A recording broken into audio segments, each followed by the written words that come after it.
Hey everybody, this is Adam Arkfeld with ParaCore, and today we're going to be talking about Facebook sequences, and more specifically, when a Facebook sequence goes wrong. We have been building Facebook sequences for quite some time. Some people call them funnels. We call them sequences, not to be confused with funnels like ClickFunnels. But essentially a Facebook sequence is a progression or a life cycle or a path that you take a consumer down as they start interacting with your brand. And we will often build first touch campaigns. We're generating a lot of traffic and you're introducing to the brand to somebody, and it's the first touch with your brand. And then after that, they start seeing different ads and they start being retargeted and they start seeing ads if they watch 10 seconds of a video and so on and so forth. Earlier this year, we created this sequence for a real estate client and it worked really well. We found that when we were actually trying to recruit new real estate agents for a broker. And we found that when we were trying to get agents to convert and learn more about a broker, getting them on the first touch was really hard because they just weren't quite ready to make that move. I mean, you're basically asking them to change jobs. So to get one ad and say, all right, do you want to change jobs? And then expect them to fill a contact form and change brokers and everything. One touch just wasn't enough. So we built a more elaborate sequence where we continued to drip on them and show them ads based on how they were engaging with our marketing campaign. And this is more or less what that sequence looked like to a large degree. And it actually increased the performance quite a bit. Our cost per lead early on in the sequence was quite high, but then as they moved through and were retargeted and saw more videos, it started to decrease dramatically. And as the campaign matured and more time went on, they were starting to see more leads from these kind of like residual Facebook touches and engagements.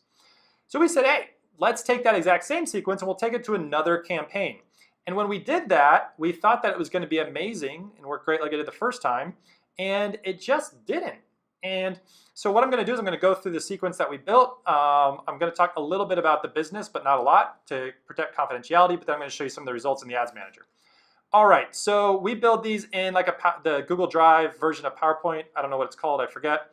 But basically here on the left-hand side is the first touch. So we have a video ad, 2 image ads, and then if you click on either one of those, you go to a landing page. And if you convert there, great. That's called a first touch conversion. In our world, you've converted on the first touch. They clicked the ad, they converted, outstanding. All right, so but if you don't convert, then you are shown, and if you've clicked the ad, then you go down here. If you don't convert, excludes conversions, then you see a video ad. Or if you watch 10 seconds of this video, then you see another video ad. So you didn't click, but you watched 10 seconds, then you see this video ad.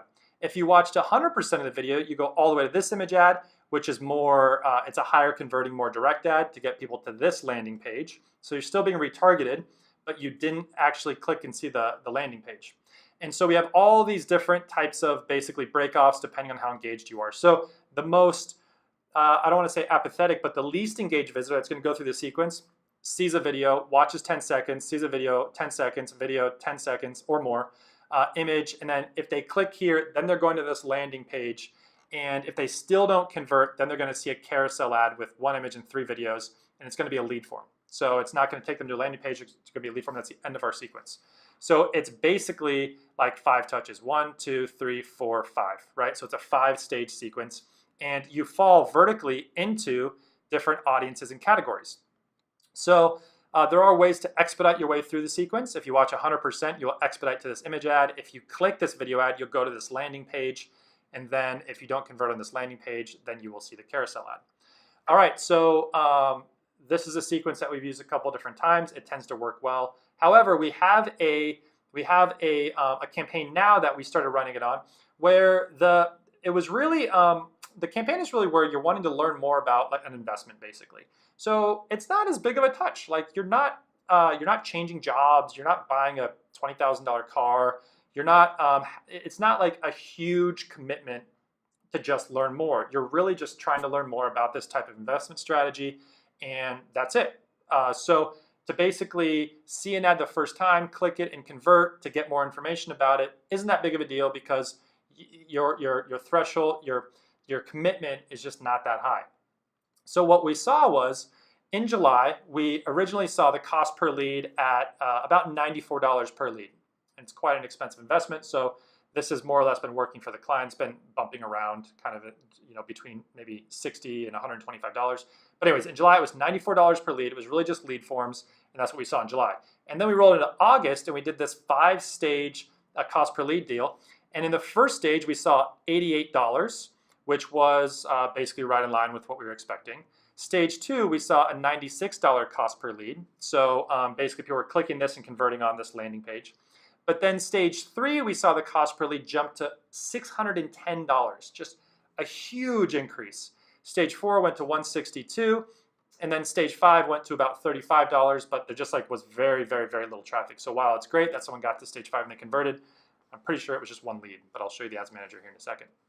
So what we saw in the first case for the other client that we did this with, they took someone through the sequence and you were getting a lot of people down here further in the funnel converting because it was a really, really large commitment. Basically, you're changing jobs with a new broker.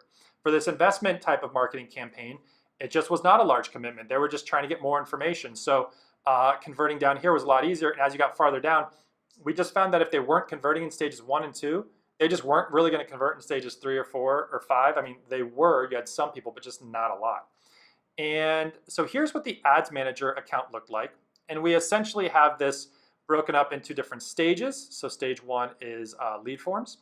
And then we have different types of kind of categories here. So we do have a retargeting campaign here. We've got lead forms. This is just leads, lead form, leads, leads, lead form. So we have a few different campaigns running different types of conversions for each one of these. But essentially what you're seeing, we excluded this retargeting. So just ignore that. That's a different deal. But, oh, I'm sorry. No, we didn't exclude that one. That's just, oh yeah, that's a different type of campaign. So I wish I could hide that, but I can't. But this is stage 1, so we see that the cost per lead is $112. There's actually another campaign in here that brought it down a little bit lower to $88. Can't get all the data on this one view. And then you go to stage 2, and we're talking about the more like $96-ish realm. And so that's, I know this is saying $90. There's just a little bit of data that's not able to be included in here. Anyway, it's just slightly off. But anyways, it's about $90. This was about $90 as well with that other campaign. And then you start getting over here and you see $588 and then $21. And that's just huge, right? So you have, that's a $600 cost per lead, just one lead. You get over here, yes, there was 3 leads in stage 4, which put us at about $162 cost per lead. And then you get down, you have closer to like a $34 cost per lead because you include this. So the exact is it $90 or $92 is not the most important thing here. What I really wanted to show is the cost per lead early on is kind of in the realm of right around $100. Let's just say $100 for easy conversation. When you get to stage 2, it's kind of $100. And then it just spikes up in stage 3. Stage 4 is $160. And then stage 5, you just had virtually no reach. Just not that many people even got that far. They just weren't even progressing down the funnel. They weren't watching the videos to see 10%. They weren't clicking on the ads. And so what we saw was just the most conversions, lead forms and leads, were happening here earlier in the funnel in stages 1 and 2.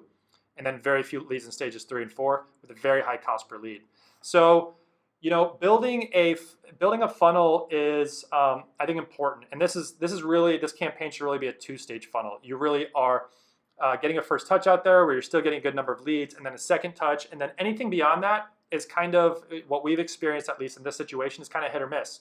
So always be sure that you're testing the funnels and making sure that they work in the various scenarios that you're running. And what we recommend is building these sequential lead flows and putting it in a diagram and trying them with different clients. And if they don't work for the different clients, then adjust them or keep track it and see how that works out. Because for us, this worked very well for a very particular client. And then for another client, it just didn't work well, especially in stages 3, 4, and 5. It was really the stages 1 and 2 that worked. So that's a case study on Facebook sequences and what we saw when we applied the same funnel to 2 different clients. Vastly different results. So I hope that was helpful. If you have any questions or comments, please leave them below. And my name is Adam. I'm the owner of ParaCore. Thanks for watching, and I'll see you in the next video.